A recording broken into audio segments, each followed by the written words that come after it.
नमः श्री यतिराजाय विवेकानंद सूरये सच्चित् सुख स्वरूपाय स्वामिने तापहारिणे।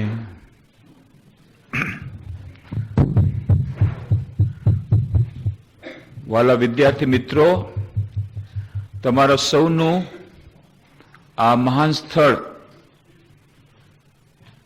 કે જ્યાં સ્વામી વિવેકાનંદજી પોતે રહ્યા હતા, આજે હાર્દિક સ્વાગત કરતા આનંદની લાગણી અનુભવું છું। આજે મહાન દિવસ છે, સ્વામી વિવેકાનંદનો જન્મદિન। અંગ્રેજી કેલેન્ડર પ્રમાણે, દેશી કેલેન્ડર પ્રમાણે દર વર્ષે બદલાય। દેશી કેલેન્ડર પ્રમાણે પરમ દિવસે 14મી તારીખે આ વખતે આવે છે, તો દર વર્ષે બદલાય। પણ આ વર્ષે 14મી જાન્યુઆરીએ પરમ દિવસે મકર સંક્રાંતિ દિવસે, જે દિવસે મકર સંક્રાંતિ દિવસે એમનો જન્મ થયો હતો, પણ ત્યારે 12મી જાન્યુઆરી હતી 1863માં। પરંતુ આ વર્ષે પરમ દિવસે છે। પરમ દિવસે અહીંયા વિશેષ ઉત્સવ થશે। સવારના પોરમાં 5:30 વાગે મંગલ આરતી થશે, ભજન થશે, સ્તોત્ર પાઠ થશે, 8 વાગે વિશેષ પૂજા થશે, 10 વાગે હવન થશે, 12 વાગે પ્રસાદ વિતરણ। સાંજના આ સંધ્યા આરતી પછી સ્વામી વિવેકાનંદ જીવન સંદેશ વિશે ચર્ચા વિચારણા થશે। આ 14મી તારીખનો કાર્યક્રમ। આજે આખા દેશમાં સ્વામી વિવેકાનંદનો જન્મદિન ઉજવાઈ રહ્યો છે અંગ્રેજી કેલેન્ડર પ્રમાણે। કેમ? કારણ કે આનું નામ છે નેશનલ યુથ ડે, રાષ્ટ્રીય યુવા દિન। 1985માં ઇન્ટરનેશનલ યુથ યર હતું, આંતરરાષ્ટ્રીય યુવા વર્ષ। ત્યારે ભારત સરકારે કહ્યું, નક્કી કર્યું, એક દિવસ એવો હોવો જોઈએ કે જેને આપણે રાષ્ટ્રીય યુવા દિન તરીકે ઉજવવો જોઈએ। જેમ જવાહરલાલ નહેરુના દિવસને બાળ દિવસ, ડોક્ટર રાધાકૃષ્ણના જન્મદિવસને તે એવી રીતે યુવા દિવસ કોનો ઉજવવો જોઈએ? એ લોકોએ પછી ઘણું વિચાર કરીને કહ્યું, વિચાર કર્યો કે સ્વામી વિવેકાનંદનો જીવન અને આદર્શ યુવાનો માટે, આજના યુવાનો માટે પણ જેટલો પ્રાસંગિક છે અને યુવાનોને સ્વામી વિવેકાનંદ જેટલા પ્રોત્સાહિત કરી શકે છે આખા દેશમાં, એવા બીજા કોઈ નેતા નથી જે યુવાનોને પ્રોત્સાહિત કરી શકે। એમનો ફોટો જોતાની સાથે જ બધા યુવાનીનું જોમમાં આવી જાય। ફોટો જો, સ્વામી વિવેકાનંદનો ફોટો જુઓ, એકદમ યુવાન। અને કેવા યુવાન? આદર્શ યુવાન, બળવાન, શારીરિક રીતે બળવાન, માનસિક રીતે બળવાન, બૌદ્ધિક રીતે તો આખી દુનિયા એમના ચરણે પડી ગઈ। મોટા મોટા વિદ્વાનો શિકાગો ધર્મસભામાં ખતમ। અને બળશાળી કેવા? એકલે હાથે કેટલા લોકોને એક સાથે કુસ્તીમાં પછાડી દેતા, મુક્કાબાજીમાં, કુસ્તીમાં, ક્રિકેટમાં। ક્રિકેટના કેપ્ટન હતા પોતાની સ્કૂલના, બધામાં, રમત ગમતમાં આગળ, બધામાં આગળ। એ અને આધ્યાત્મિક તો સવાલ જ નથી। યતિ રાજાય, યતિઓના રાજા, સંન્યાસીઓના રાજા, સંન્યાસીઓમાં સર્વશ્રેષ્ઠ એવા સ્વામી વિવેકાનંદનો જન્મદિવસ છે આજે। અને એટલા માટે ભારત સરકારે નક્કી કર્યું કે સ્વામી વિવેકાનંદનો આદર્શ અને એમને જે ઉપદેશો આપ્યા એ જેવી રીતે યુવાનોને પ્રોત્સાહિત કરી શકે એવો બીજો કોઈ આદર્શ વ્યક્તિ નથી આખા દેશમાં। અને એટલા માટે 1985માં ભારત સરકારે નક્કી કર્યું કે 12મી જાન્યુઆરી સ્વામી વિવેકાનંદના જન્મદિવસને દર વર્ષે સમસ્ત રાષ્ટ્રમાં રાષ્ટ્રીય યુવા દિન તરીકે ઉજવવું, નેશનલ યુથ ડે। અને 12મી જાન્યુઆરીથી 19 જાન્યુઆરી સુધી નેશનલ યુથ વીક એ રીતે ઉજવવું। આખા દેશમાં ચાલે છે। આજે જો આખા દેશમાં કેટલા બધા જગ્યાએ, કેટલી બધી જગ્યાએ કાર્યક્રમો થઈ રહ્યા છે। અહીંયા તો બહુ નાનો કાર્યક્રમ છે, લાખો હજારોની સંખ્યામાં મોટી મોટી શોભાયાત્રા થશે, કલકત્તામાં, મુંબઈમાં, દિલ્હીમાં, બધી જગ્યાએ. આપણે પણ અહીંયા મોટા પાયે કરવાનું હતું, કારણ કે આજે આપણા ભારતના રાષ્ટ્રપતિ ડોક્ટર એપીજે અબ્દુલ કલામ આવવાના હતા. એમણે કહ્યું હતું ને 13મી ફેબ્રુઆરી 2002 ના રોજ ભાવસિંહજી હાઈસ્કૂલમાં ઉદઘાટન વખતે 3000 યુવાનો હતા, ત્યારે આપણે કહ્યું હતું કે તમે આવતા વર્ષે 12મી જાન્યુઆરી આવજો. પણ એના પછી તો પ્રેસિડેન્ટ બની ગયા, રાષ્ટ્રપતિ બની ગયા, એટલે પછી એમને મેળવવા તો બહુ મુશ્કેલ, એમની સાથે સંપર્ક જ ન થયો. પછી પાછલા વર્ષે 16મી એપ્રિલના રોજ હું દિલ્હી ગયો અને દિલ્હીમાં એને રાષ્ટ્રપતિ ભવનમાં 15 મિનિટ વાત કરી અને મેં કહ્યું પોરબંદર લોકો તમને ખૂબ યાદ કરે છે, કે હું પોરબંદરને ખૂબ યાદ કરું છું. મેં કીધું તો તમારે આવવું પડશે, તો કે હું આવીશ. તો ક્યારે આવું? મેં કીધું તમે 12મી જાન્યુઆરી આવો. સ્વામી વિવેકાનંદનો જન્મદિવસ છે, નેશનલ યુથ ડે, એટલે ડાયરીમાં લખી લીધું નેશનલ યુથ ડે 12મી જાન્યુઆરી, ડાયરીમાં લખી લીધું. પછી મેં 2-3 પત્રો પણ લખ્યા હતા. એમના પીએ કહ્યું કે ના ચોક્કસ આવશે, પણ એમને ઘણું વ્યસ્તતા કોઈક એવું કામ આવી ગયું કે આજે આપણી સાથે ડોક્ટર કલામ નથી. પરંતુ આપણે સાંજના એમને જોઈશું અહીંયા જ બેઠા બેઠા. ડોક્ટર કલામ જ્યારે આવ્યા હતા ત્યારે એમનો વિડીયો આપણે લીધો હતો, એ વિડીયો બતાવશું સાંજના. અને સ્વામી વિવેકાનંદની બહુ સુંદર ફિલ્મ છે યુગ નાયક વિવેકાનંદ, એ ફિલ્મ પણ બતાવશું. એટલે ડોક્ટર કલામને પણ જોઈ શકશો. એમ લાગશે કે આજે રાષ્ટ્રીયવાદીને ઠીક છે પ્રત્યક્ષ ના આવ્યા તો આપણી સાથે વાત કરશે. યુવાનોને બહુ સરસ સંબોધન કર્યું હતું. એમાંથી કેટલા લોકો હાજર હતા, કેટલાક નહોતા. તો જે લોકો હાજર નહોતા એ લોકોને આજે ડોક્ટર કલામની સ્પીચ સાંભળવા મળી જશે, યુવાનો માટેની એ પણ મળી જશે. અને યુગ નાયક વિવેકાનંદ, સ્વામી વિવેકાનંદ, બહુ સુંદર ફિલ્મ, એ પણ જોવા મળી જશે. તો આજનો દિવસ છે રાષ્ટ્રીય યુવા દિન, નેશનલ યુથ ડે.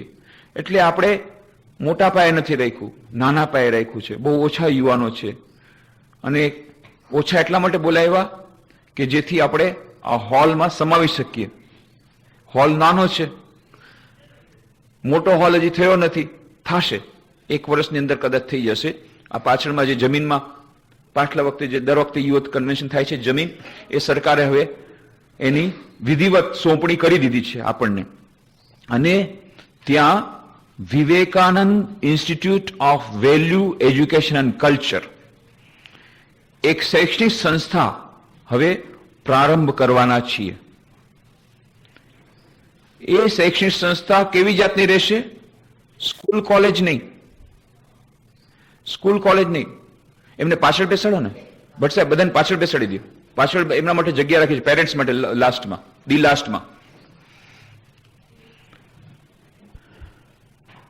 તો એ યુવા શિબિર આપણે જ્યાં કદાચ આવતે વખતે કરી શકશું. એક મોટો હોલ થશે, ઓડિટોરિયમ થશે, ક્લાસરૂમ થશે, ઓડિયોવિઝ્યુઅલ સેક્શન થશે. અને એ શૈક્ષણિક સંસ્થા એક અલગ પ્રકારની શૈક્ષણિક સંસ્થા થશે. એમાં geography, history, physics, chemistry, mathematics નહીં ભણાવી, એ તો તમે લોકો ભણાવો કેટલી બધી સંસ્થા છે. આ છે વેલ્યુ એજ્યુકેશન ઇન્સ્ટિટ્યૂટ અને કલ્ચરલ ઇન્સ્ટિટ્યૂટ. પ્રદર્શન થશે, ખૂબ સરસ એક્ઝિબિશન, સ્વામી વિવેકાનંદના ચિત્રોનું પ્રદર્શન. પછી ભારતીય સંસ્કૃતિ, ઇન્ડિયન કલ્ચર, ભારતીય સંસ્કૃતિ પરનું પ્રદર્શન, મ્યુઝિયમ, કે અહીંયા આવીને બધાને આખા ભારતીય સંસ્કૃતિનું ચિતાર ખબર પડે. અને ઓડિટોરિયમ, અને ત્યાં કોર્સીસ કેવા થશે? 1 અઠવાડિયાનો કોર્સ, શોર્ટ ટર્મ કોર્સ, બધાને સર્ટિફિકેટ આપશું. પર્સનાલિટી ડેવલપમેન્ટ કોર્સ, વ્યક્તિત્વ વિકાસ કોર્સ, વેલ્યુ એજ્યુકેશનનો કોર્સ, વિદ્યાર્થીઓ માટે, શિક્ષકો માટે, ઓફિસર્સ માટે, મેનેજર્સ માટે.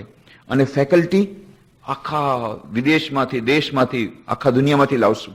સારી અમે કેટલા બધા લોકો અહીંયા પોરબંદર આવવા માટે તત્પર છે. બધાને કહેશું ઠીક છે આવો, સ્વામી વિવેકાનંદના આ ઓરડાના દર્શન કરો, ધ્યાન કરો. કેટલા લોકો આવે છે, કેટલા લોકો આવીને અહીંયા પ્રોત્સાહન, પ્રેરણા મેળવે છે. તે લોકો આવશે અને સાથે સાથે આ કોર્સ કન્ડક્ટ કરશે. થોડાક આવા કોર્સ હૈદરાબાદમાં શરૂ થઈ ગયા, Vivekananda institute of human excellence, ત્યાં હૈદરાબાદમાં પણ એવી જાતનો કાર્યક્રમ શરૂ થયો છે. અહીંયા જરાક જુદી રીતે પણ આવા બધા કોર્સીસ શરૂ થશે. પછી આપણી પાસે મોટો હોલ થશે ત્યારે વધારે બેસવાની વ્યવસ્થા થશે. તો આજે નાનો હોલ છે, ઓછા લોકોને બોલાવ્યા છે. પરંતુ ઓછા લોકો હોય ત્યારે એમાં ગેરલાભ શું છે?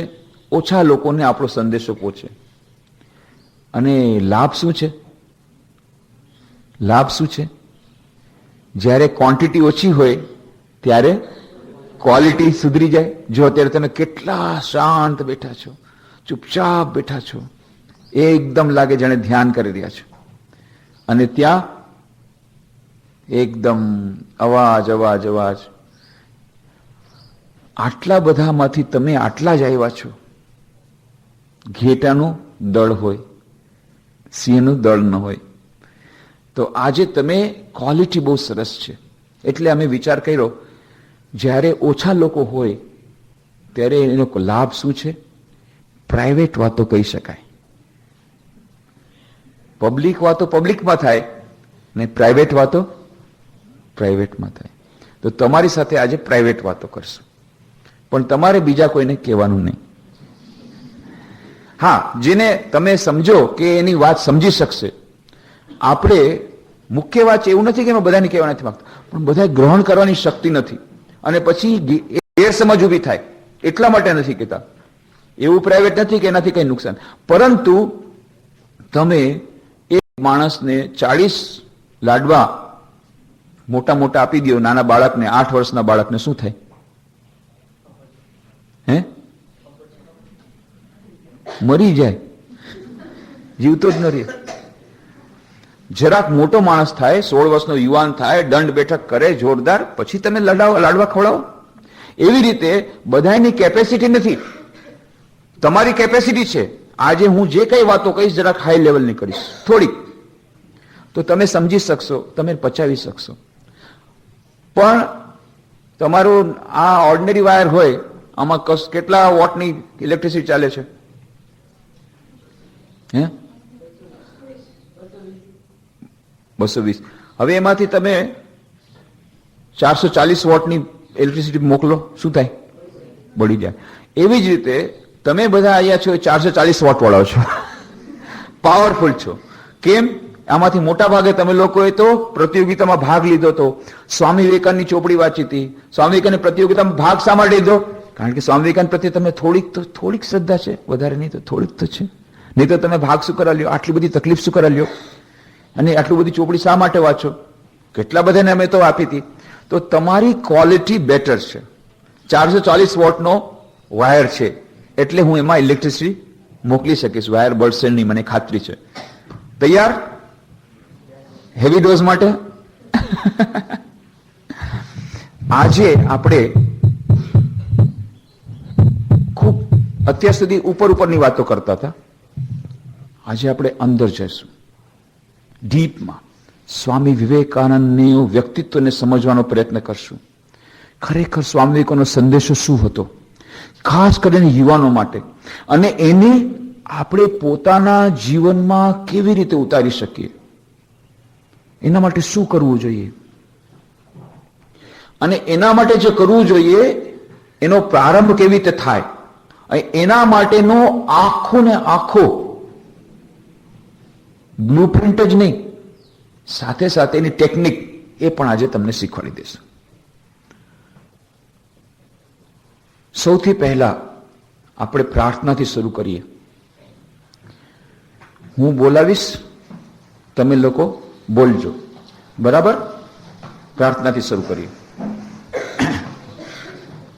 ઓમ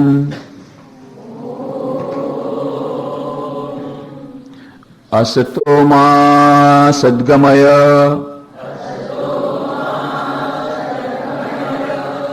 તમસો મા જ્યોતિર્ગમય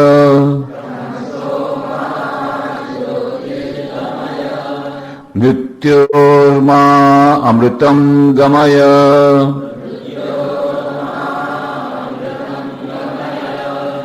ઓમ શાંતિ શાંતિ શાંતિ.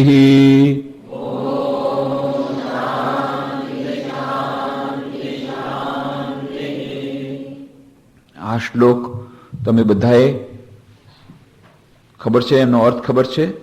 ઓમ. ઓમ એટલે કે એ પ્રણવ મંત્ર છે. પ્રણવ અત્યંત પવિત્ર શબ્દ. અને એમ કહેવાય છે કે આખી સૃષ્ટિની જ્યારે ઉત્પત્તિ થઈ પહેલા શબ્દથી થઈ, ત્યાં સુધી કે બાઇબલમાં પણ એ જ વાત છે. In the beginning was the word. સૌથી પહેલા શબ્દ હતો, એમાંથી સૃષ્ટિ થઈ. બિગ બેંગ એક શબ્દ થયો, બિગ બેંગ થિયોરી છે, એક મોટો ઘટસ્ફોટ થયો અને એમાંથી આખી સૃષ્ટિની ઉત્પત્તિ થઈ. તો બિગ બેંગ, આ સૌથી પહેલો શબ્દ કયો હતો? ઓમ. ઓમ શબ્દથી આખી સૃષ્ટિની ઉત્પત્તિ થઈ છે. અ, ઉ અને મ 3 અક્ષરમાં છે. અ, ઉ અને મ. અને જુઓ, આમની આખી શબ્દાવલી આવી જાય. અ જ્યારે બોલીએ, અ અંદરથી આવે, ઉ અહીંયાથી આવે અને મ અહીંયા. એટલે આખો ને આખું તમારી શબ્દની જે કંઈ કહેવાની છે બધી એ આખી પ્રક્રિયા અ, ઉ, મ, ઓમમાં થઈ જાય. અને એમ કહેવાય છે કે એ પ્રણવ મંત્ર, પ્રણવ ઓંકાર, એનાથી જ જેટલા યોગીઓ જે બ્રહ્મને સાક્ષાત્કાર કરે, તો પ્રણવો ધનુ, એ ધનુષ્ય બાણ છે, એ જ પ્રણવ ઓંકાર છે. એનાથી જ આ તલ્લક્ષમ ઉચ્ચતે આત્માના દર્શન થઈ જાય, મંત્રના જાપથી, ઓમકારના જપથી. ત્યાં સુધી પતંજલિ યોગસૂત્રમાં પણ કહ્યું છે કે આ મંત્રના જાપથી, ઓમકારના મંત્રના જાપથી અંદરની આધ્યાત્મિક શક્તિઓ જાગૃત થાય.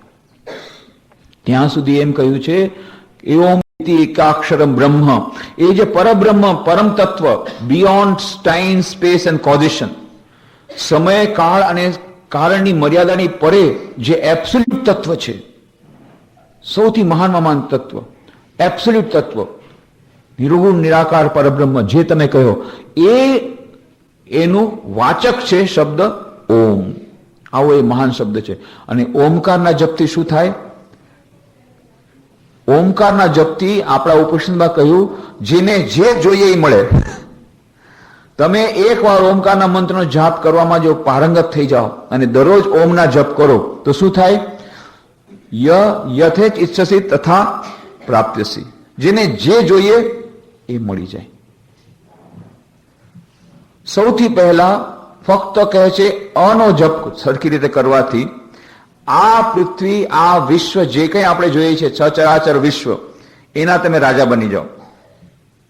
પછી ઉ હજી વધારે કરો તો નેધરલેન્ડ જે પાતાળ, એ પાતાળ લોકના રાજા બની જાઓ.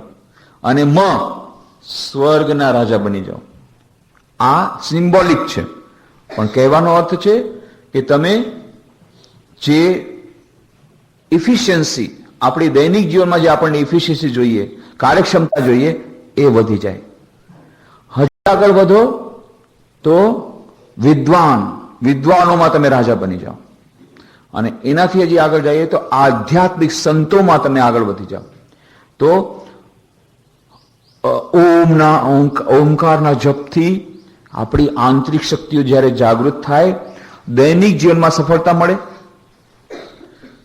ભણવામાં સફળતા મળે, દરેક કાર્યમાં સફળતા મળે. એટલું જ નહીં, સાથે સાથે કેરિયર ડેવલપમેન્ટમાં પણ સફળતા મળે, ધન સંપત્તિ પણ આવે. આ સાંસારિક લૌકિક જે કઈ વસ્તુ એ આપણને મળે. હજી આગળ વધીએ, બૌદ્ધિક રીતે આપણે આગળ વધીએ, આપણું જ્ઞાન વધે, વિદ્યા વધે. અને એ જ્ઞાન વધવાથી આપણને હજી વધારે સફળતા મળે.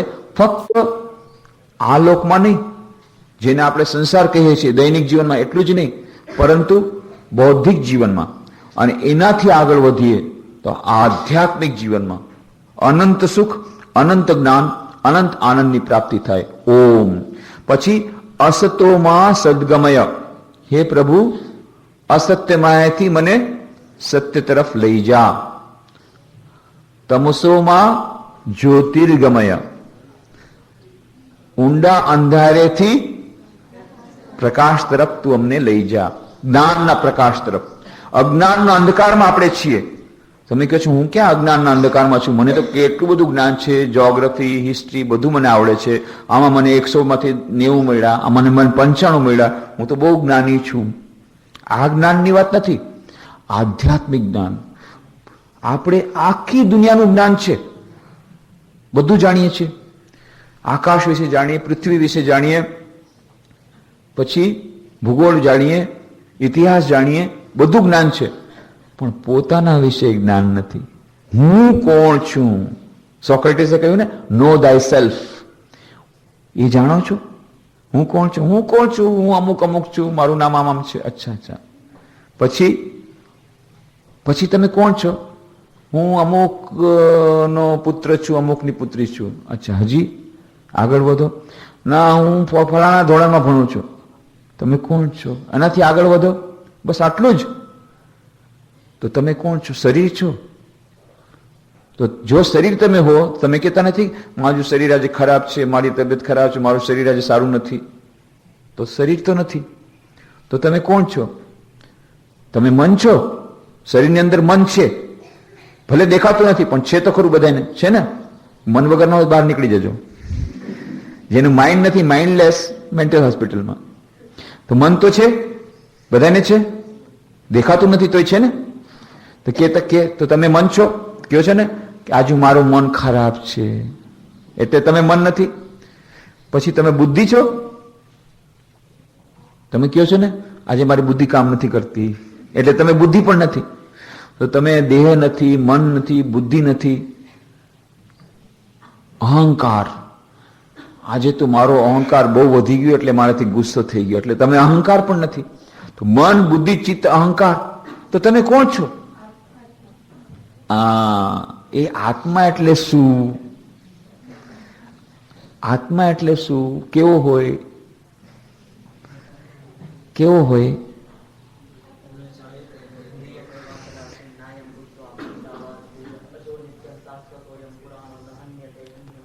બહુ સરસ.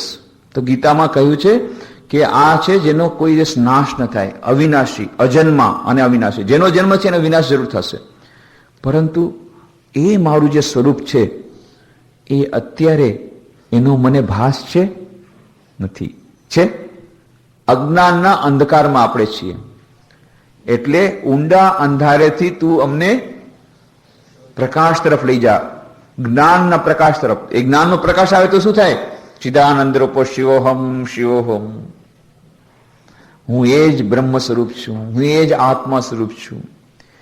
અને જ્યારે એ જ્ઞાન આવી જાય ત્યારે શું થઈ જાય? સિકંદર મહાન તમારા ચરણે પડે, સમ્રાટ તમારે ચરણે પડે. સ્વામી વિવેકાનંદની વાર્તા યાદ છે ને? સિકંદર મહાન નામ સાંભળ્યું? એલેક્ઝાન્ડર ધ ગ્રેટ નથી સાંભળ્યું નામ? સિકંદર મહાન એ જ્યારે ભારત આવ્યો ત્યારે એના ગુરુએ કીધું કે તું ભારત જાય છે તો મારા માટે કંઈક મહાન ભેટ લઈ આવજે. તો કે શું ભેટ લાવું? તો કે બાકી બધી ભેટ તો બધી જગ્યાએ મળે છે, બધી વસ્તુ મળે છે, પણ ભારતમાં જેવા સંતો મળે છે એવા ક્યાંય નથી મળતા. તો મારા માટે એક સરસ સંત લઈ આવજે. એટલે સિકંદર આવ્યો, અહીંયા સંતોની શોધમાં લઈ ગયો. કોઈ સંત મળે સારા, કોઈ સાત. એક દિવસ જતો તો જંગલમાંથી, જંગલમાં જોયો એક શિલાખંડ પર એક સંત બેઠા હતા. કોઈ કપડાં પહેરેલા નહીં, પણ શું પ્રકાશ એમના ચહેરા ઉપર, એટલો અદ્ભુત પ્રકાશ. એટલે એનાથી બહુ પ્રભાવિત થઈ ગયો. પછી જ્યારે એની સમાધિ તૂટી, એની સાથે વાત કરવા માંડી ગયો. જ્યારે વાત કરી, ઓહો, એના જ્ઞાનથી એટલો પ્રભાવિત થઈ ગયો, વાહ વાહ વાહ. પછી એણે કીધું, મહાત્મન ચાલો, તમે મારા દેશમાં ચાલો, હું તમારા માટે બહુ સરસ વિશેષ પ્રકારનો સ્પેશિયલ મહેલ બનાવી દઈશ. એ મહેલમાં તમને રહેવા દઈશ, સરસ સરસ ખાવાનું આપીશ, સરસ સરસ કપડાં આપીશ, ચાલો. ત્યારે સંત હૈસા, રાજન, મારે તારી સાથે આવવાની કાંઈ જરૂર નથી. હું અહીંયા બહુ આનંદમાં છું, મને કપડાની જરૂર નથી, મને ખાવાની જરૂર નથી. આ ફળ મને, આ વૃક્ષ મને મીઠા ફળ આપે છે, આ નદી મને સરસ પાણી આપે છે, હું અહીંયા ઝાડ તળે બહુ આનંદમાં છું, મારે તારી પાસે તારા દેશમાં આવવાની કોઈ જરૂર નથી, મારે તારા મહેલની કાંઈ જરૂર નથી. આને બહુ સમજાવ્યો છે કે ના ના ચાલો ચાલો ચાલો, મારા ગુરુએ કહ્યું છે એટલે મારે તમારા સાથે બહુ જ તમારા વિદ્વતાથી પ્રવૃત્તિ આવવું પડશે. નહીં આવું, નહીં તમારે આવવું જ પડશે, નહીં આવું. સિકંદર મહાન આજ સુધી કોઈની પાસે નહોતી સાંભળી, ગુસ્સો આવી ગયો, તરત જ મ્યાનમાંથી તલવાર બહાર કાઢી, નહીં આવો, હમણાં તમારું ધડથી માથું અલગ કરી દઈશ. અને જ્યાં આમ કર્યું, જોર જોરથી હસવા માંડી ગયા, કરીને હસવા માંડી ગયા. મૂર્ખ, આના કરતા વધારે મૂર્ખતાપૂર્ણ વાત તે પહેલી નહોતી કરી. તું મારું માથું ધડથી અલગ કરવા માંગે છે, મને કાપવા માંગે છે, તું જાણતો નથી કે મને કોઈ કાપી શકે નહીં? તું જાણતો નથી કે મને પાણી ભીજવી શકે નહીં? તું જાણતો નથી મને વાયુ સૂકવી શકે નહીં? તું જાણતો નથી કે હું અજર અમર આત્મા છું? નૈનમ છિંદંતી શસ્ત્રાણી નૈનમ દહતી પાવક ન ચૈનમ ક્લેદયંત્યાપો ન શોષ્યતિ મારુતઃ अच्छेद्योयम अधायोयम अक्लेद्यो अशोष्येवच नित्य सर्वगत स्थान चलोयम सनातन, હું એ સનાતન આત્મા છું. સિકંદરે આ સુધી કોઈ વ્યક્તિને જોયો નહોતો જેની તલવાર સામે હિંમતપૂર્વક ઉભો રહી શકે. એના હાથમાંથી તલવાર પડી ગઈ, ડરી ગયો. અને પછી પેલા સંતે હસતા કીધું, મૂર્ખ, તું મને તારા દેશમાં લઈ જવા માંગે છે, હું મારા ત્રિનેત્ર દ્વારા જોઉં છું, તું પોતે તારા દેશ સુધી પહોંચવાનો નથી. અને ખરેખર એમ જ થયું. સિકંદર પોતાના દેશ સુધી પહોંચી ન શક્યો, રસ્તામાં જઈને મૃત્યુ થયું.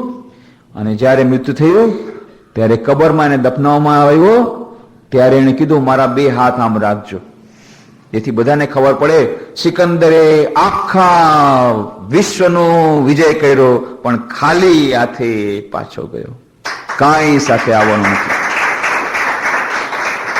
આ દુનિયાની જે કઈ વસ્તુ તમે મેળવશો, બેસ્ટ સર્ટિફિકેટ, ગોલ્ડ મેડલ, ભણવામાં ગોલ્ડ મેડલ, કેરિયર, સ્વિસ બેંકમાં તમારા કરોડો મિલિયન ડોલર હશે, કેટલાય પૈસા, કેટલા બંગલા, કેટલા મકાન, કઈ સાથે જવાનું નથી. હું એમ નથી કહેતો કે પૈસા કમાવા ન જોઈએ, ઘરે જઈને નહીં કહેતા કે સ્વામીજી બધાને સંન્યાસી બનાવવા માંગે છે, ના. હું એ કહું છું કે જીવનનો અંતિમ ઉદ્દેશ્ય માત્ર એવો નથી, સાથે કંઈક લઈ જવું જોઈએ. સિકંદરે જેમ ખાલી હાથે નહીં જતા, કંઈક લઈને જવાનું. એના માટે તમને આજે બોલાવ્યા છે, મેં નથી બોલાવ્યા, સ્વામી વિવેકાનંદ તમને લાવ્યા છે. એમના જન્મ દિવસે એ તમને લાવ્યા છે. કેટલા બધાને અમે તો સર્ક્યુલર મોકલા, તમે કેમ આવ્યા? સ્વામી વિવેકાનંદ આશીર્વાદ તમારા પર વિશેષ છે, એટલે તમે આજે આવ્યા છો. કે આજે તમને એવું જ્ઞાન આપવા માંગે છે કે જેથી મળતી વખતે ખાલી હાથે તમે નહીં જાઓ, કંઈક લઈને જશો. આજે જ અહીંયાથી કંઈક લઈને જાઓ. જેમ ગાંધીજી કીધું હતું ને, 30મી જાન્યુઆરી 1921 ના રોજ બેલુર મઠમાં બધાએ કીધું ગાંધીજી ભાષણ આપો. ગાંધીજી કહે, હું ભાષણ આપવા નથી આવ્યો, હું તો મહામાનવ સ્વામી વિવેકાનંદના ચરણોમાં પોતાની શ્રદ્ધાંજલિ આવ્યો છું. પણ એટલું એક જ વાત કહીશ, અહીંયા જયારે આ મહાન સ્થળ પર આવ્યા છો તો ખાલી હાથે પાછા જશો નહીં. અહીંયાની કઈ અખૂટ પ્રેરણા પોતાના હૃદયમાં લઈને જજો. અને પછી ગાંધીજી કહ્યું, સ્વામી વિવેકાનંદના પુસ્તકો વાંચો. પુસ્તકો વાંચ્યા બાદ મેં પોતે, સ્વામી ગાંધીજી કહે છે, મેં પુસ્તકો વાંચ્યા, અને સ્વામી વિવેકાનંદના પુસ્તકો વાંચ્યા બાદ મારી દેશભક્તિ 1000 ગણી વધી ગઈ. ખાલી હાથે પાછા ફરવાનું નથી, અહીંયાની અખૂટ પ્રેરણા લઈને જજો. અહીંયાથી આજે જે તમને મળશે એ તમે લઈને જાઓ તો તમને પસ્તાવો નહીં થાય. છેવટે જીવનનો ઉદ્દેશ શું છે? જીવનનું લક્ષ્ય કોઈ દિવસ વિચાર કર્યું? શા માટે આવ્યા છીએ? કોઈ નથી વિચાર કર્યો. મેં તો કેટલા બધા લોકોને પૂછ્યું, કેટલા બધા મારી પાસે બધાને પૂછ્યું, હે ભાઈ જીવનનું લક્ષ્ય શું છે? લક્ષ્ય શું છે? અહીં જે ડોક્ટર બનીને આવે ના, એના પછી બસ બહુ પૈસા કમાય, પછી એટલું બધું વિચારવાનું સરળ નથી. અંતિમ લક્ષ્ય શું છે? Ultimate aim of life. મનુષ્ય જીવનનું અંતિમ લક્ષ્ય શું છે? ઉદ્દેશ્ય શું છે? પર્પઝ શું છે? કોઈ વિચાર કર્યો નથી. તો વિચાર કરવો જોઈએ કે નહીં? કરવો જોઈએ કે નહીં?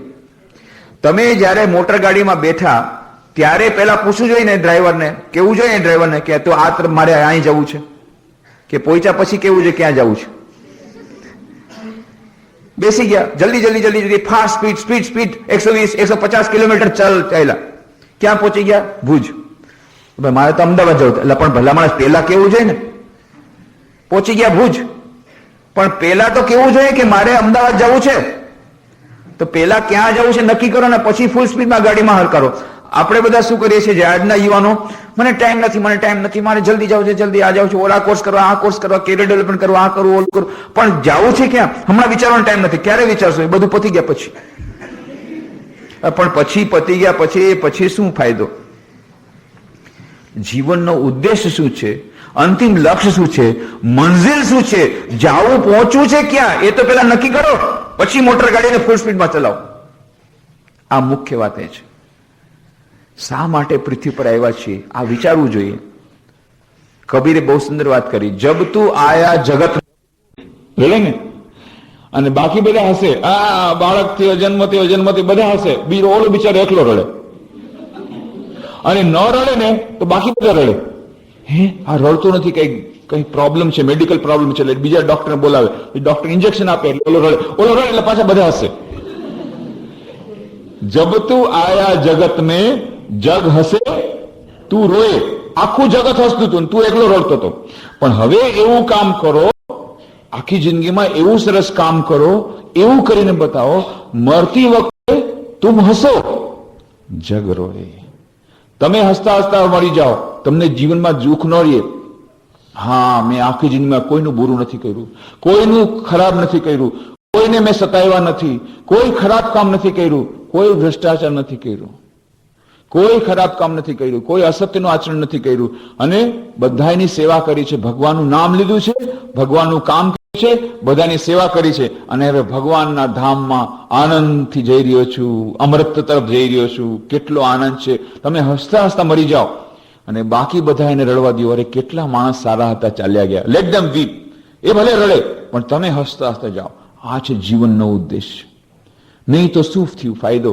કેટલું બધું કમાણા, કેટલી ઓલી ડિગ્રી કરી, અહીંયાથી પરીક્ષામાં ચોરી કરી, એમાં પાસ થયા, ઓલી ડિગ્રી લીધી, એના પછી તેલગીની જેમ બધું કામ કર્યું, અને પછી કેટલા સ્ટેમ્પ પેપર કૌભાટ કરી, કરોડો રૂપિયા કીધા, તિહાર જેલમાં.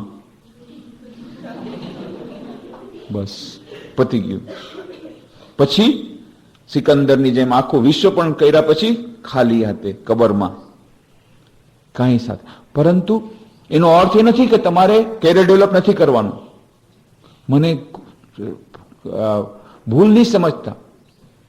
હું એમ કહું છું કેરિયર ડેવલપ કરવું જોઈએ, સારી રીતે ભણવું જોઈએ, પૈસા કમાવા જોઈએ, બધું જ હોવું જોઈએ, પરંતુ મુખ્ય ઉદ્દેશ ભૂલવો ન જોઈએ કે અંતિમ લક્ષ્ય આપણું શું છે. જીવનમાં સુખ, શાંતિ, સફળતા અને કૃતાર્થતા કે પરિપૂર્ણતા. સ્વામી વિવેકાનંદ કહે છે, મનુષ્ય જીવનમાં રહેલું જે દિવ્યત્વ છે એને પ્રકટ કર્યું તો જ તમે મનુષ્ય જીવન લાભ કર્યું. એ તો બાકી તો જાનવર લોકો પણ એન્જોય કરે છે. તમારું જીવન ઉદ્દેશ છે એન્જોય લાઈફ. અરે તમારા કરતા એન્જોય ઓલા સુવર વધારે, ડુક્કર છે ને એ તમારા કરતા વધારે એન્જોય કરે છે. જાઓ ડુક્કર બની જાઓ, તો પછી માણસ શું કરે બન્યા? જીવનનો ઉદ્દેશ છે એન્જોય. અરે એન્જોય, તમને શું એન્જોય કરશો? તમે લોકો તો 8 કે 10 બાળકો પેદા કરશો, ઓલા એક સાથે 15-20 કરે છે. ઓલા ડુક્કરને જો ફટાફટ કેટલા પેદા કરે. તો જાઓ ડુક્કર બની જાઓ. બાળકો પેદા કરવાનું સુખ તમને જોતું હોય તો ડુક્કર બની જાઓ. ખાવાનું સુખ જોતું હોય કૂતરા બની જાઓ. લાત મારવામાં આનંદ આવતો હોય ગધેડા બની જાઓ. માણસ શું કરે બનો છો? જે આનંદમાં જે જોતું હોય, માણસમાં જ એક આનંદ છે, ધ્યાનનો આનંદ લઈ શકે. કૂતરાને કહો તો તું જરા ધ્યાન કર. ગધેડાને કહો જરા ભજન ગા, શું કરશે? હોંચી. અને કૂતરાને કે ભજન કર, ભો.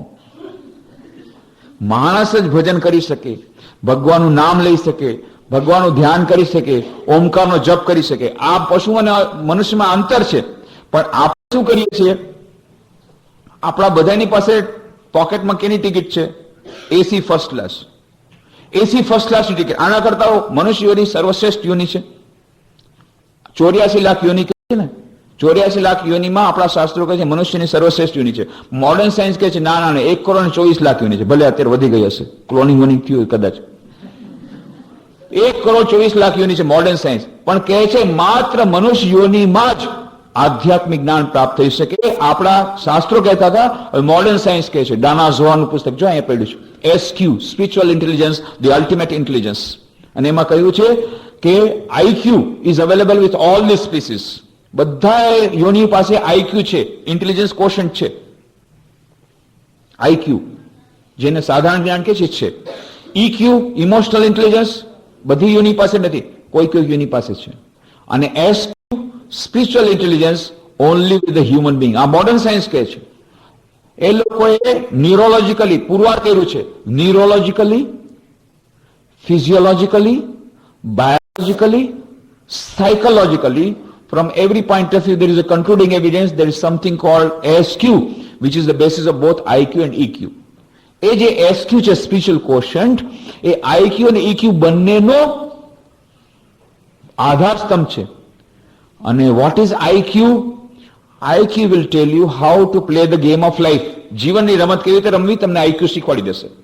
કેવી રીતે પૈસા કમાવા, કેવી રીતે કોઈને ક્યાંથી પરીક્ષામાં ચોરી કરવી જેથી બીજાને ખબર ન પડે. IQ. EQ will tell you how to play the game of life under changed circumstances with changed strategies. જીવનમાં જ્યારે પરિસ્થિતિ બદલાય ત્યારે પોતાની મનસ્થિતિ બદલીને કેવી રીતે આ જીવનની રમત રમવી, પોતાના ગુસ્સાને કંટ્રોલ કરવો, ભાવનાઓને પ્રશમિત કરવી, આ છે EQ. And what is SQ? SQ will tell you whether to play the game of life or not. That is your choice. જીવનની રમત રમવી કે નહીં, હું શા માટે રમત રમું છું, શા માટે પૃથ્વી પર આવ્યો છું, મારે ક્યાં જવું છે, એ તમને SQ શીખવાડશે. આ જે જીવનની, આવો બેસો બેન, તમારે બેસવું છે જગ્યા છે, આવો ચલો જલ્દી બેસી જાઓ પાછો. તો SQ જે રમત છે, SQ છે એ સ્પિરિચ્યુઅલ કોશન્ટ. અને મોડર્ન સાયન્સ શું કહે છે? IQ is available with all the species, including the computers. IQ બધા પાસે છે, કોમ્પ્યુટર પાસે પણ છે, બધી યોની પાસે છે, ગધેડા પાસે પણ છે. તમે કહેશો, આપણે કોઈને કહે ને કે આ સાવ બુદ્ધુ છે, તો કે હાવ ગધેડા જેવો છે, એટલે એનામાં જરાય બુદ્ધિ નથી. પણ ગધેડામાં થોડીક બુદ્ધિ હોય, ભલે વધારે ન, પણ થોડીક તો બુદ્ધિ હોય. એક ગધેડો હતો, જતો હતો, એના માલિક એના ઉપર મીઠું નાખ્યું હતું, મીઠું લઈને જતો હતો. હવે વચમાં નાનકડી નદી આવી, નદી પાર કરતો હતો, તો એક જગ્યા પગ લપસી ગયો તો પડ્યો તો ઓલું મીઠું જે બોરો હતો એ પાણીમાં પડ્યું, એટલે પાણીમાં મીઠું ઓગળી ગયું. હવે ઉભો થયો તો ગધેડાને મજા આવી ગઈ, અરે આ તો બહુ સર હલકો થઈ ગયો, વાહ. પછી તરત પહોંચી ગયો જ્યાં જવો હતું. બીજે દિવસ પાછો આવતો તો એ નદી તરફ આવ્યો. ગધેડા કે બુદ્ધિ કેવી હોય છે, તમે કહો છો ગધેડામાં બુદ્ધિ નથી, ગધેડામાં બુદ્ધિ થોડીક હોય છે, ભલે IQ હોય છે થોડું. એ જગ્યાએ કે અહીંયા હું લેપસો તો કાલે તો હું સાવ હલકો થઈ ગયો, તો બહુ મજા આવી ગઈ, એટલે આ વખતે જાણી ગયેલો લેપસો એટલે પાછો પડ્યો, એટલે પાછો હલકો થઈ ગયો. બસ હવે તેને મજા આવી ગઈ, દરરોજ જાય એ જગ્યા આવે, લપસે અને હલકો થઈ જાય. 3-4 દી તો ચાલ્યું. પછી એના માલિક કીધું, ભાઈ વાત શું છે, આ જ જગ્યાએ આવીને લપસે છે, વાત શું છે, એટલું બધું લપસણું છે કે શું? એટલે તે દિવસે પછી એક વાર જોયું, જ્યાં ગધેડા ત્યાં રીતે નામ કર્યું, ગધેડા લપસી ગયું. માલિક કીધું, ઓ બેટમજી મને ઉલ્લુ બનાવે છે, પણ ખબર નથી કે હું ગધેડાનો માલિક છું. એ ગધેડો છે તો હું, અને મારી બુદ્ધિ છે. એટલે બીજે દિવસે પછી મીઠાને બદલે રૂ ભર્યું. બસ પાછો આવ્યો ગધેડો, લેપસો જાણી કે પડ્યો, રૂમાં પાણી ભરાઈ ગયું, ઉભો થયો, ઓહો, પછી તો ચાલી ન શકે. હવે કોઈ નહીં લપસું, ગધેડાએ કીધું. તો ગધેડામાં થોડીક બુદ્ધિ હોય છે, ભલે ઓછી હોય. IQ છે, પણ EQ થોડીક યોનીમાં છે. SQ માત્ર મનુષ્યનીમાં છે, જે આપણા શાસ્ત્રો કહેતા હતા સ્પિરિચ્યુઅલ ઇન્ટેલિજન્સ. તો આ સ્પિરિચ્યુઅલ ઇન્ટેલિજન્સ, આધ્યાત્મિક જ્ઞાન પ્રાપ્ત કરવું એ મનુષ્ય જીવનનો ઉદ્દેશ છે. એટલે સ્વામી વિવેકાનંદ કહે છે, each soul is potentially divine. The goal of human life is to manifest this divinity within by controlling nature, external and internal. Do this either by work, worship, psychic control or philosophy, by one or more or all of these, and be free. This is the whole of religion. Dogmas, rituals, worships, temples are but secondary details. કહે છે પ્રત્યેક વ્યક્તિમાં દિવ્યતા સુસુપ્તપણે રહેલી છે, પ્રત્યેક વ્યક્તિમાં, દરેક મનુષ્યમાં. મનુષ્ય માત્ર, દરેક મનુષ્યમાં દિવ્યતા સુષુપ્ત રૂપથી વિરાજમાન છે. મનુષ્ય જીવનનું લક્ષ્ય શું છે? અંતર્નિહિત આ દિવ્યતાને અભિવ્યક્ત કરવી. કેવી રીતે થઈ શકે? બાહ્ય અને અંતઃ પ્રકૃતિને વશીભૂત કરીને. એ કેવી રીતે થાય? 4 માર્ગ બતાવ્યા સ્વામી વિવેકાનંદે: ભક્તિ યોગ, કર્મયોગ, જ્ઞાન યોગ અને રાજયોગ. ભક્તિ યોગમાં શું છે? આજે અંતર્નિહિત દિવ્યતા તો છે, એ 4 યોગો એકમાંથી 2 કે 3 કે 4 યોગના સમન્વયથી થઈ જાય. અને સ્વામી વિવેકાનંદ કહે છે આ જ જીવનનું લક્ષ્ય છે અને આ ધર્મનું સર્વસ્વ છે. અને બાકી બધું, કોણે કેટલા વ્રત કર્યા, કોણે કેટલા એકટાણા કર્યા, કોણે કેટલા લાંબા તિલક ટાણ્યા, કોણે કેવો ડ્રેસ પહેર્યો, કોણે કેટલી વાર મંદિર મસ્જિદ ગિરજાઘરમાં ગયા, આ બધું ગૌણ છે. મુખ્ય વાત શું છે? કોણે કેટલા પ્રમાણમાં પોતાની અંતર્નિહિત દિવ્યતાને અભિવ્યક્ત કરી. અને કેવી રીતે ખબર પડે કોણ કેટલો સાચાત્મ ધાર્મિક છે? તો બેરોમીટરથી તો આપણને પ્રેશર ખબર પડી જાય, થર્મોમીટર ખબર જાય, ટેમ્પરેચર. ધર્મોમીટર છે, ખબર પડે કોણ કેટલું ધાર્મિક છે. ધર્મોમીટર નથી, પણ સ્વામી વિવેકાનંદ બહુ સુંદર વાત કરે છે, કસોટી બતાવે છે. શું વાત કરે છે? Unselfishness is the test of religion. તમારે કસોટી કરવી હોય, નિસ્વાર્થતા ધાર્મિકતાની કસોટી છે. કોણ કેટલા પ્રમાણમાં આધ્યાત્મિક આગળ વધેલો છે? નિસ્વાર્થતા.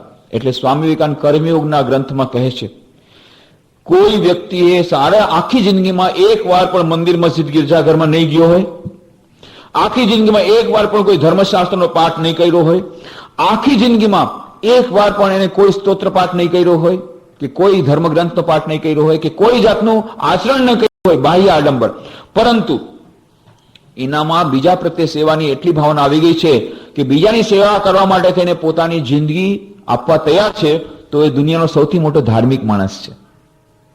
આ સ્વામી વિવેકાનંદ જ કહી શકે. સ્વામી વિવેકાનંદ કહે છે કે તમે મંદિરમાં જાઓ છો કે નહીં મહત્વનું નથી, તમે કેવા કપડા પહેરો છો મહત્વનું નથી, તમે ઉપવાસ કરો છો કે નહીં મહત્વનું નથી, કરવું હોય કરો, પણ મુખ્ય વાત છે કેટલા લોકો શું કરે છે? ઉપવાસ કરે છે પણ બીજાનું મન દુભવે છે, તો એ વધારે ખરાબ છે. તમે આ તરફ ચોરી કરો, આ તરફ જૂઠું બોલો અને આ તરફ મંદિરમાં 56 ભોગ કરાવો, એનો કોઈ અર્થ નથી, એનો કોઈ અર્થ નથી. સૌથી મુખ્ય વસ્તુ છે અંદરનું ચારિત્ર ઘડતર. સૌથી મુખ્ય વસ્તુ નિસ્વાર્થતા, સેવાની ભાવના, આ મુખ્ય વસ્તુ છે. તો આ 4 યોગોની વાત સ્વામી વિવેકાનંદ કહે છે. સ્વામી વિવેકાનંદ કહે છે 4 માંથી કોઈ પણ એક યોગ દ્વારા આ દિવ્યતાની પ્રાપ્તિ થઈ જાય. પરંતુ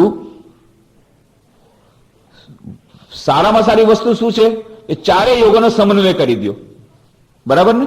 કોઈ પણ એક યોગ દ્વારા પણ થઈ શકે, તો 4 યોગોનો સમન્વય કરી દો. તો 4 યોગોનો સમન્વય દ્વારા શું થશે? દિવ્યતાની પ્રાપ્તિ જલ્દી થશે.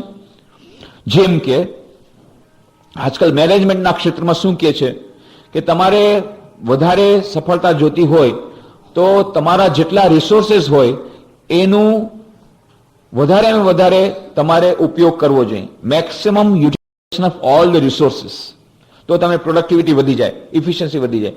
એમ આપણી પાસે જેટલી કેપેસિટી, જેટલી ફેકલ્ટીઝ છે એ બધાનો સદુપયોગ કરીએ એક સાથે તો વધારે ફાયદો થાય. જેમ કે આપણે બધા પાસે હાથ છે, તો હાથ દ્વારા કામ કરીએ, પરંતુ એ કામ શું કરીએ? ભગવાન માટે કરીએ. જે કંઈ કામ કરીએ, હે ભગવાન હું તો તમારા માટે કરું છું, એમ કર્મ અને કર્મનું ફળ એને સમર્પિત કરી દઈએ, તો જે કંઈ કામ કરીએ છે કર્મ યોગ બની જાય. હાથ દ્વારા કામ કરીએ તો હાથનો ઉપયોગ થઈ ગયો. અચ્છા, પછી બુદ્ધિ છે ને? બુદ્ધિ કે નથી? થોડીક તો છે. તો એ બુદ્ધિ દ્વારા આપણે વિચાર કરીએ શા માટે આપણે પૃથ્વી પર આવ્યા છીએ, મનુષ્ય જીવન તરીકે આપણી ફરજ શું છે, જીવનનો આપણો ઉદ્દેશ શું છે. આનું નામ છે જ્ઞાન યોગ, આત્મ સાક્ષાત્કાર, આત્મજ્ઞાન, વિવેક, વિચાર બુદ્ધિ કરવું. પરમાનન્ટ શું છે, ટેમ્પરરી શું છે, ખરેખર આપણા જીવનનું લક્ષ્ય શું છે. આ જિંદગીમાં એનું નામ છે નિત્ય વસ્તુ વિવેક.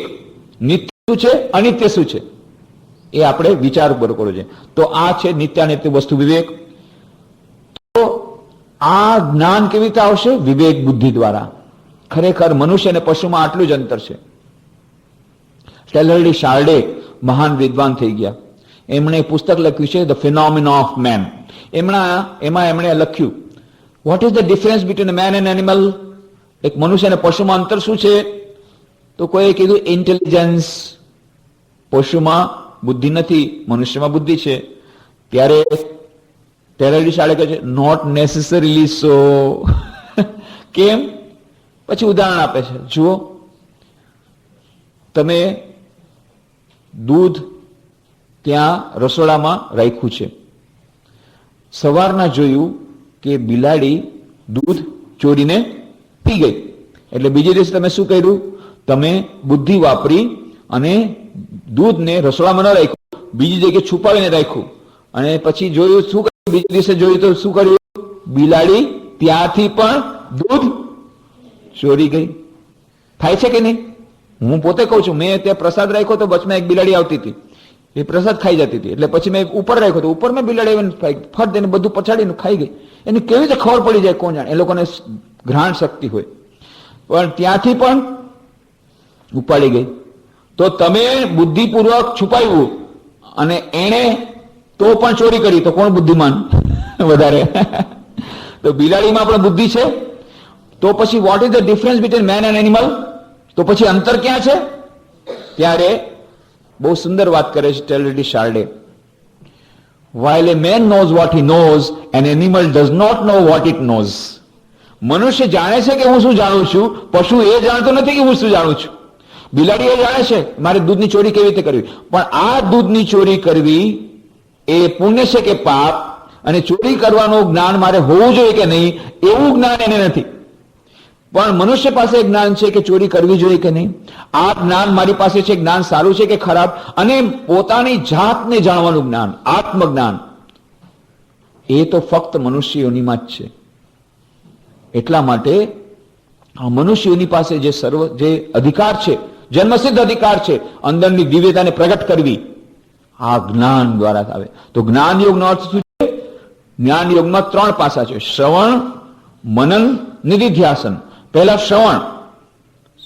અહમ બ્રહ્માસ્મિ, સાંભળી લીધું, હું બ્રહ્મ છું, હું અજર અમર આત્મા છું. ફક્ત સાંભળી નહીં થાય. હા, એકવાર સાંભળી લીધું સિંહ અને ઘેટાની વાર્તા છે ને, યાદ છે ને બધાને વાર્તા? તો વાર્તા સાંભળી લીધી, પણ એનાથી જ્ઞાન થયું? પેલા મોટા સિંહે નાનકડા સિંહને કીધું ને, તું સિંહ છો. નાનકડા સિંહ શું કીધું? નાનકડા સિંહ શું કીધું? હું ઘેટું છું. કેટલી વાર પેલા મોટા સિંહ સમજાયું, તું સિંહ છો. નાનકડો સિંહ શું કે? કેમ? કારણ કે અજ્ઞાન છે. પણ વારંવાર સાંભળવું પડશે. શ્રવણ, પણ ફક્ત શ્રવણથી નહીં થાય, મનન, ચિંતન કરવું પડશે. પછી એને વિચારવા માંડ્યું, હા વારંવાર કે છે, એટલે પછી પોતાની તરફ જુએ છે, પણ તોય ખબર નથી પડતી, તોય કરે છે, પછી વિચારવાનું નહીં. છેલ્લે પછી નિધિધ્યાસન. જ્યારે તળાવના પાણીમાં એનો પડછાયો જોયો, ધ્યાન કર્યું પોતાના સ્વરૂપનું, હા ચિદાનંદ રૂપ શિવમ છે, હું આત્મા છું. ગુરુ શિષ્યને કહે છે, બેટા તત્વમસી શ્વેતકેતુ, હે શ્વેતકેતુ, ગુરુએ કીધું તું તે જ બ્રહ્મ છો, એ જ પરબ્રહ્મ પરમાત્મા છો. શ્વેતકેતુ, હું તો નાનકડો બાળક છું, હું તો મનુષ્ય છું, હું કેમ તે પરબ્રહ્મ અનંત બ્રહ્મ કેવી રીતે થઈ જાઉં? ચિંતન કર્યું, હું બ્રહ્મ છું એનો અર્થ શું છે, હું એ જ પરમ સત્ય એનો અર્થ શું છે? ચિંતન કર્યું, ધ્યાન કર્યું. પછી એને સમજાવ્યું કે હા, નેતિ નેતિ નેતિ, હું દેહ નથી, હું મન નથી, હું બુદ્ધિ નથી, તો હું કોણ છું? હું છું કોણ? હું અહંકાર પણ નથી, હું એ જ પરબ્રહ્મ તત્વ છું, એ જ ચૈતન્ય સ્વરૂપ છું, એ જ આત્મા છું. ધીરે ધીરે સમજાશે. તો તમને ફક્ત કહી તો દઉં કે તમે મહાન છો, તમે આત્મા છો, સચ્ચિદાનંદ સ્વરૂપ છો, તમે બ્રહ્મ સ્વરૂપ છો. પણ એકવારથી નહીં ચાલે, વારંવાર કહેવું પડશે, વારંવાર તમારે સાંભળવું પડશે. ફક્ત સાંભળવાથી નહીં થાય, એના ઉપર વિચાર કરવો પડશે. તમે એકવાર સિંહ અને ઘેટાની વાર્તા સાંભળી લીધી, એકવારથી સાંભળવાથી નહીં થાય, વારંવાર વાર્તા સાંભળવી પડશે. એટલે હું વારંવાર કહું છું, વખતે કહું છું. શા માટે? વારંવાર સાંભળવાથી વેદાંતમાં કહે છે વારંવાર એક જ વાક્ય તત્વમસી તત્વમસી. અરે પણ કેટલી વાર કહેશો? જેટલી વાર સાંભળો એટલી વાર ઓછું છે. વારંવાર સિંહ અને ઘેટાની વાર્તા હું કહું છું, એ વાર્તા સાંભળતા સાંભળતા સાંભળતા તમે લોકો વિચાર કરશો કેમ દર વખતે આ જ વાર્તા કરે છે, શું વાત શું છે? તો હું સિંહ છું, હું તો સિંહ છું જ પહેલેથી. ના, તો કેમ ઘેટાની જેમ બે બે ક્યારેક ક્યારેક કરો છો? ક્યારેક નથી કરતા? હું તો દુર્બળ છું, નિર્બળ છું, બહુ બીક લાગે છે. અરે હું સિંહ છું, હું તો અજર અમારા આત્મા છું, વળી બીક છે નહીં.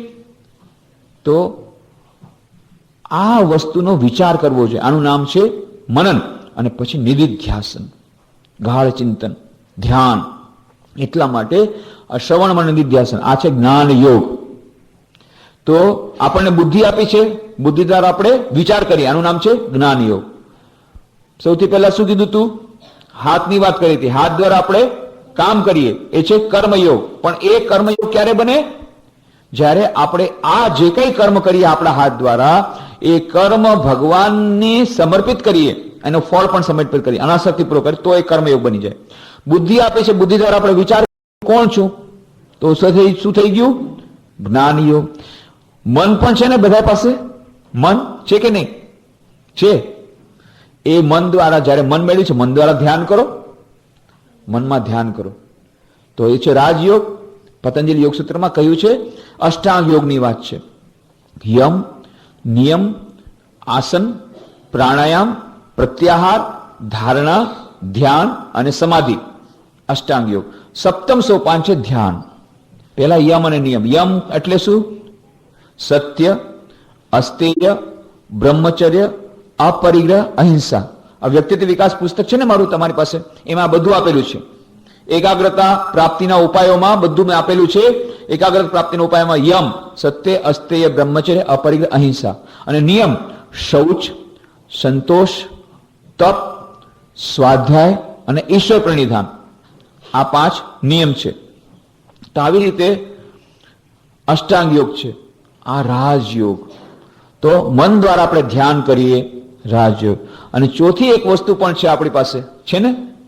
શું છે? હૃદય. બધા પાસે હૃદય છે. અને હૃદય શું ચાહે? હૃદય ચાહે છે પ્રેમ કરવો.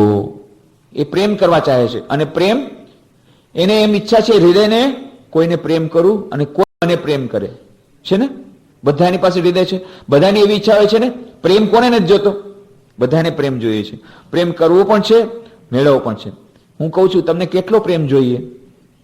10 કિલો? 20 કિલો? કેટલો પ્રેમ? કેટલા પ્રેમથી તમને સંતોષ થશે? આપણને બધાને કેટલો પ્રેમ જોઈએ છે? અનંત પ્રેમ. કેટલો છે ને? અનંત પ્રેમ. તમે કોઈ લિમિટ છે કે એના આટલા પછી મને આનાથી વધારે પ્રેમ નથી જોતો એમ કહેશો તમે? કેટલો પ્રેમ જોઈએ? અનલિમિટેડ. જેટલો આપશો એટલો જ ઓછો છે. અનલિમિટેડ. અનંત પ્રેમ કોણ આપી શકે? અનંત ભગવાન. એના સિવાય બીજું કોઈ ના આપી શકે. એટલા માટે માં શારદાજી કહે છે પ્રેમ કરવો તો ફક્ત ભગવાનને પ્રેમ કરવો. બાકી બધાને પ્રેમ નથી કરવો એવું નથી. બાકી બધા સાથે ઘૃણા કરવી નહીં. એની અંદર પણ એ જ ઈશ્વર બેઠેલા છે એમ માનીને એ લોકોની સાથે પ્રેમ, એની પણ સાથે પ્રેમથી વર્તા કરો. પણ સાચું હૃદય કોને આપવાનું? ભગવાનને. જેને હૃદય આપ્યા પછી કોઈ દિવસ પસ્તાવો થતો નથી. ઘણા છોકરા છોકરી મારી પાસે આવે, શું કરું?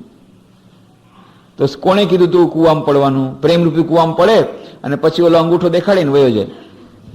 પછી છોકરી રડતી આવે. જો હમણાં અમદાવાદમાં કરીને આત્મહત્યા ન સાંભળી તમે? એક છોકરીએ આત્મહત્યા કરી. એની બેન વૈશાલી પછી આવ્યું ને પ્રેસ કોન્ફરન્સમાં, ક્યાંનો છોકરો બોલો યુપીનો, શું કરવા જાય? કુવામાં પડવા માટે. પણ પ્રેમ વગર જઈ શકે. પણ દિશા બદલાઈ ગઈ. એની બિચારીને પ્રેમ જોતો હતો, યુપીના છોકરાને પ્રેમ કર્યો. પછી ઓલાએ આવી રીતે કર્યું, એના ઉપર અત્યાચાર કર્યો, છેવટે એને આત્મહત્યા કરવી પડી. તો હૃદય છે, હૃદય દ્વારા પ્રેમ કરો. પણ કોને પ્રેમ કરો? ઈશ્વરને પ્રેમ કરો. આનું નામ છે ભક્તિયોગ. તો આપણી બધી ફેકલ્ટીઝનો સદુપયોગ થઈ ગયો. હાથ દ્વારા કર્મયોગ, બુદ્ધિ દ્વારા જ્ઞાનયોગ, મન દ્વારા રાજયોગ અને હૃદય દ્વારા ભક્તિઓ. તો ચારે યોગોનો સમન્વય કરો. તમે લોકો શું કરીએ છીએ? રામકૃષ્ણ મઠ મિશન સંન્યાસી શું કરે છે? રામકૃષ્ણ મઠ મિશનના બધા ભક્તો છે શું કરે? દરરોજ સવારના પરમાં ઉઠી જાય વહેલા, બ્રાહ્મ મુહૂર્તમાં. બ્રાહ્મ મુહૂર્ત સર્વશ્રેષ્ઠ સમય છે ધ્યાન માટે. તો સવારના ઉઠીને ધ્યાન કરે અને રાતના સુધી પાછું થોડું ધ્યાન કરે, 5 મિનિટ 10 મિનિટ જેને જેટલું હોય.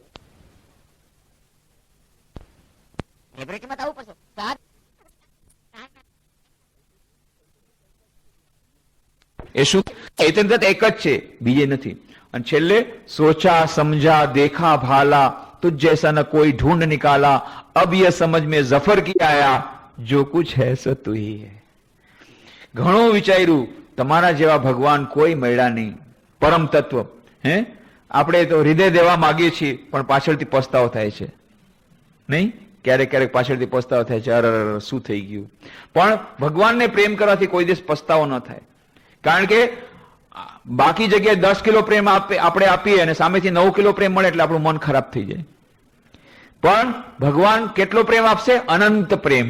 કારણ કે અસીમ છે, અસીમ પ્રેમ આપણને જોઈએ છે, અસીમ પ્રેમ આપશે. એ એટલા માટે ભગવાનને પ્રેમ કરો. જો કુછ છે સો તું હી હૈ. બહુ સુંદર ભજન છે. તો આપણે આ ભજનના પ્રારંભથી આપણું ધ્યાન શરૂ કરશું.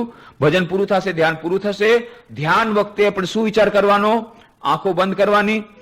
પાછળનો જે આપણો ભાગ છે મેરુદંડ સીધો હોવો જોઈએ. સીધો દંડ, મેરુદંડ, આમ સીધા બેસો, સીધા. આ છે ધ્યાનનું. તમે સુખાસનમાં બેસો, પદ્માસનમાં બેસો, ખુરશીમાં બેસો, ગમે ત્યાં બેસો, પરંતુ મેરુદંડ સીધો હોવો જોઈએ. અને મનમાં વિચારવાનું, તમારા ગુરુદેવે જે પ્રમાણે તમને ધ્યાન શીખવાડ્યું છે એ પ્રમાણે ધ્યાન કરો. અને ન તમને ગુરુ શીખવાડ્યું હોય તો ધ્યાનમાં ઊંડા ઉતરવા માટે ગુરુ બનાવવા જરૂરી છે. તમારે અહીંયાથી રામકૃષ્ણ મિશનથી તમારે ગુરુ બનાવવા હોય તેની વાત હું રિસર્ચ પછી કરીશ, વિરામ પછી. તો એમાં મંત્ર દીક્ષાની વ્યવસ્થા કેવી રીતે છે એ કહી દેશો. પણ ગુરુ બનાવવા જરૂરી છે. જો તમારે ધ્યાનમાં ઊંડા ઉતરવું હોય તો વ્યક્તિગત માર્ગદર્શન મેળવવું પડે. અત્યાર પૂરતું તમારે શું કરવાનું? જેને પોતાના ગુરુ મેળવા હોય, ગુરુ જેમ કે એ પ્રમાણે ધ્યાન કરવાનું. જો તમે અત્યાર સુધી કોઈ ગુરુ ન બનાવ્યા હોય તો શું કરવાનું? આંખો બંધ કરી મનમાં વિચારવાનો, પોતાના હૃદયમાં. હૃદય ક્યાં છે? કે જ્યાં આપણે કહીએ છીએ મારા હૃદયમાં આજે બહુ દુઃખ થાય છે, એ હૃદય છે. એ હૃદયમાં પોતાના ઈષ્ટ દેવતાનું ચિંતન કરો. માં કાળી તમને ગમતા હોય, દુર્ગા ગમતા હોય, રામ ગમતા હોય, કૃષ્ણ ભગવાન ગમતા હોય, જે રૂપ તમને ગમતું હોય એ રૂપનું તમે ચિંતન કરો. અને કદાચ કોઈ કહે ના મને કોઈ ભગવાન નથી ગમતા, હું તો પછી એ દિવ્ય જ્યોતનું તમે ધ્યાન કરો. અને ધ્યાન કરતી વખતે મનમાં વિચારો, મારા હૃદયનો અજ્ઞાનનો અંધકાર દૂર થઈ રહ્યો છે અને મારામાં હૃદયમાં દિવ્ય જ્યોત પ્રગટ થઈ રહી છે, જ્ઞાનની જ્યોત પ્રગટ થઈ રહી છે. આ પ્રમાણે મનમાં ને મનમાં ચિંતન કરવું જોઈએ ધ્યાન કરતી વખતે. તો બધા તૈયાર છો ધ્યાન કરવા માટે? હા.